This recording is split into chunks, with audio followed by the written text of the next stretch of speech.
want to thank the Minister for attending throughout this debate, and I want to thank him for his thoughtful input on the previous occasion. I also want to express my thanks to the senators who have contributed to the debate and to the Taoiseach indeed who came to this House to speak on this among other subjects. Let's remember this and let's talk plainly. This bill is a bill not drafted by me but drafted by the Manning Committee. I didn't spend many hours toiling through the interstices of the Senate legislation to do this. The Manning Committee commissioned a former parliamentary draftsman, Dr. Brian Hunt, to do that, and he has done that, and that is the bill that I'm presenting. So while it's nice to hear people complimenting me for all the hard work I put into it, I did assist the Manning Committee on the broader issues, but I can't claim credit for the actual drafting of the bill itself, and I want to pay tribute to those who were part of that process, who put a lot of work into it. I'm a bit perplexed by the leader's approach to this and the suggestion made earlier this afternoon that we are putting the cart before the horse. I don't see that at all. I mean, there are many things in this House that can be changed, and this House is total master of its own procedures. Now, the one thing that it isn't total master of is the resources necessary to give effect to the changes we make. But under the Constitution, each House of the Oireachtas is totally free to decide its own procedures and is totally free to change its own procedures. And there's no huge constraint on us apart from the question of resources to implement whatever we actually do. The second point that I want to make is this. In relation to the members of local authorities, let's remember one thing, that at the moment there are inside and outside panels. And the Oireachtas members panel, the inside panel, has a designated, guaranteed minimum under the present system. This bill aims to get rid of that. TDs and senators would not have and need not have a guaranteed input into who gets into the Seanad.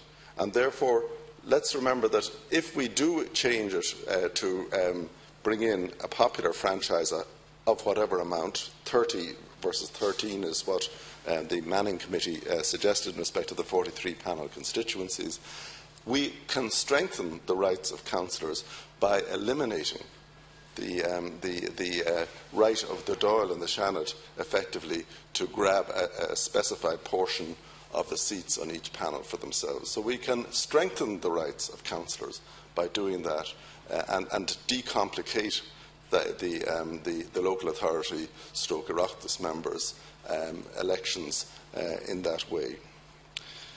The next thing I want to say is in relation to the diaspora. Article 9(3) of the Constitution says, and sometimes I think it's always forgotten, that fidelity to the nation and loyalty to the state are the fundamental political duties of all citizens. If you hold an Irish passport, it is an indication of citizenship. You owe a duty of loyalty to the Irish state. The fact that you might belong to a greater diaspora in the numbers mentioned by Senator Lawless and be one of 30 or 40 million does not mean that you are a citizen or that you owe this state a duty of loyalty.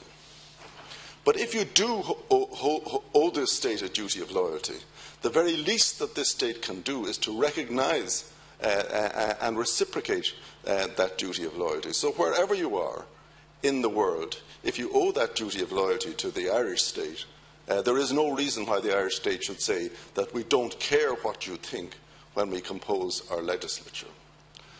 Now, the issue of taxation and representation is very well made as an argument, but this House under the Constitution, has virtually no, apart from making recommendations on finance legislation and money bills, has virtually no competence in relation to taxation matters.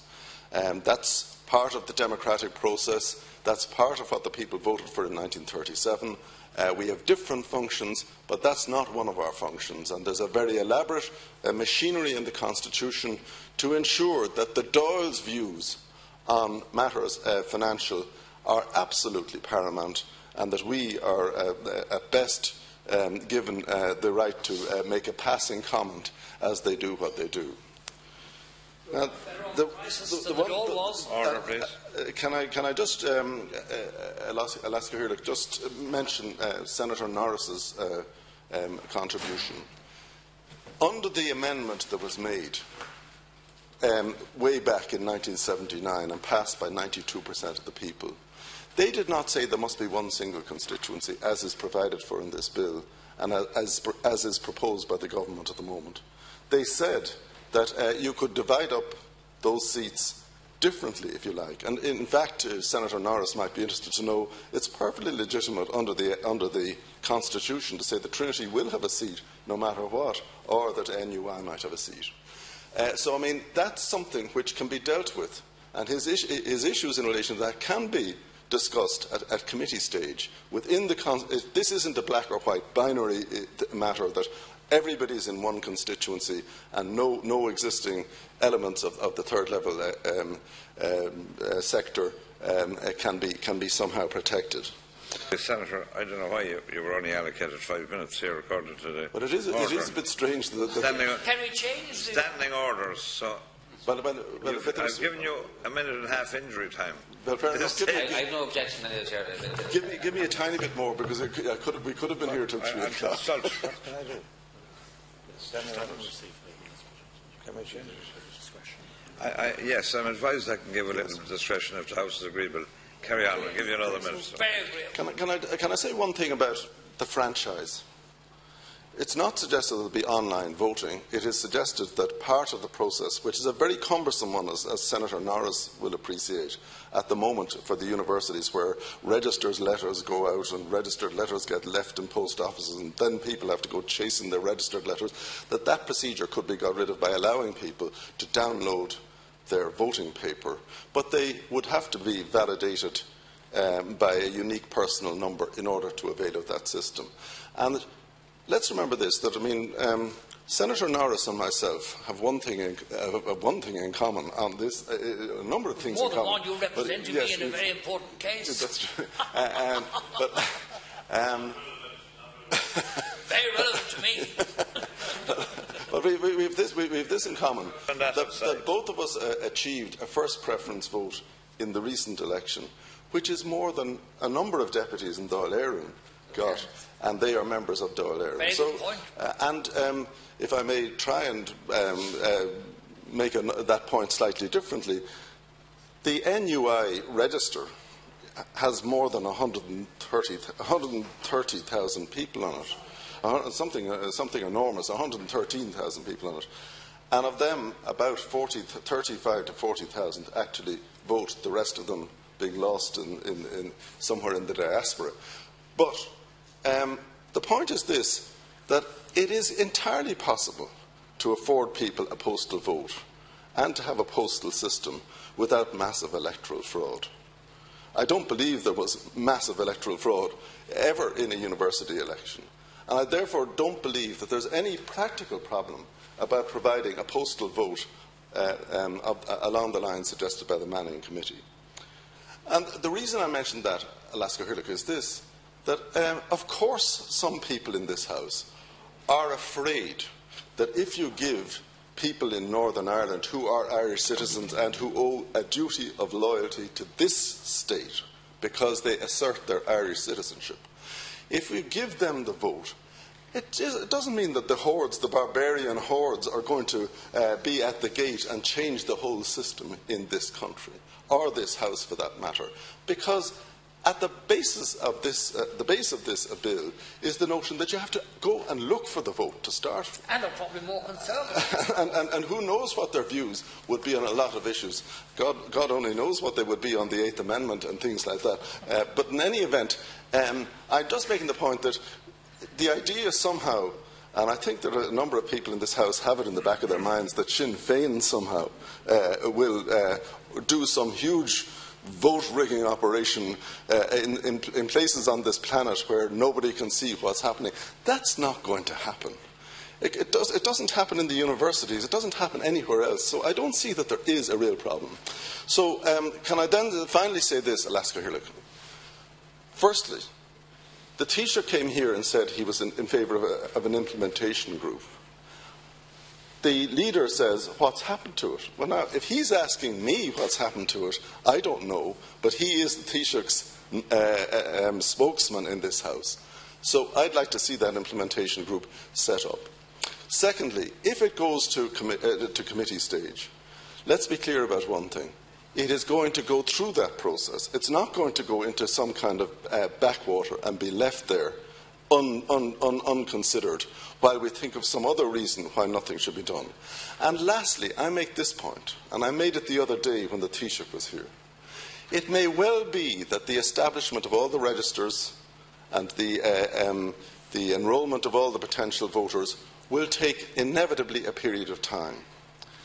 If we pass legislation in the life of this Seanad and this Dáil, it may well be that we will have to provide, by an amendment to the bill, that the next election